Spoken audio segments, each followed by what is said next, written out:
Guess where we are? Tequila. Tequila. Hello everyone from Guadalajara and the Mexican state of Jalisco, and some of you may recognize these wonderful people sitting next to me. This is Carmina and we know each other from City College from a couple of years now. My daughter Natalia, who has been our sidekick. Her Russian name is Natasha.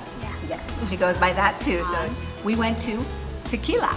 Did you know Tequila is not only a drink, but it is actually a place? You knew. Yes. You knew.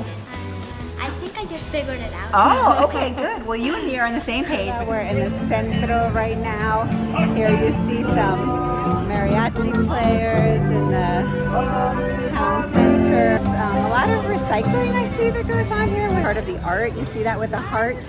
And of course, what would any Mexican city be without a sign that says tequila and a million tourists? So we went on this really interesting tour of how they make tequila. So we thought we would kind of share the steps with you. You have like 12 years to make your tequila. First, they start by planting the Agave. agave, yeah. It comes from the agave called Tequila and Weber, which is why tequila is called tequila.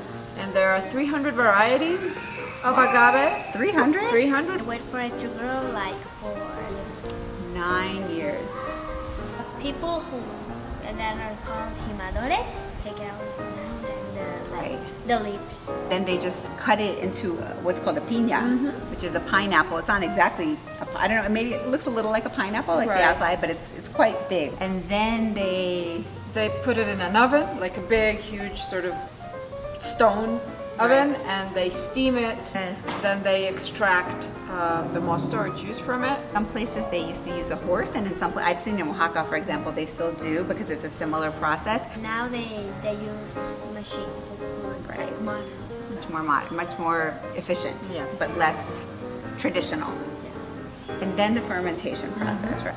First, there's like these huge pots, and they put the tequila. And then the good alcohol will become Tequila. Tequila. Oh, yeah. Tequila. The alcohol level of tequila is generally, 30 to 55. although I think they don't sell like the 55. La mano. En cojo todo. Y a salud de todos. A salud de todos. You're supposed to inhale and then blow out the vapor, I guess. It won't go to your head and you won't feel like this. She's learning young. She's learning young. So there are a few famous people that actually have their tequila brands made here. One is the guitarist Carlos Santana. I think it's called Casa Noble. And the other one is more recent and a little bit more controversial, and that's Kendall Jenner. And her 818 tequila brand is also made here. They put the tequila in ceramic bottles that are handmade rather than the typical glass ones. Look how beautiful they are.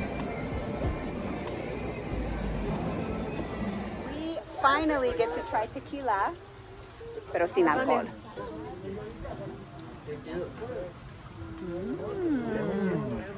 ¿And con alcohol? Muy bueno. Probablemente mejor. That's important to note is that tequila can only be made Yes. in what we call origin denomination, which is the state of Jalisco and surrounding states. This means that it's illegal basically to produce tequila in a state that has not been certified to produce tequila, similar to what France does with champagne. If you want to take like the plant somewhere to your hometown, like if it's Guanajuato, you can take it and you plant it, but you can't call it tequila. It has to be called agave. Yeah, very interesting. And to protect the local traditions and to make sure that the people who live in those communities are the ones that profit and benefit. Something else we got to see in tequila that I've only seen like in videos are the... Los Voladores de Papantla. So I just thought it was like an interesting act, but I learned that it's much deeper than that. Papantla is a town in Veracruz. Veracruz. Shout out to Veracruz. Irving, we see you. So Voladores de Papantla are representing this millennial tradition of Otomis, Totonacas, and Nahuas that built these large totems, per se, well, poles, and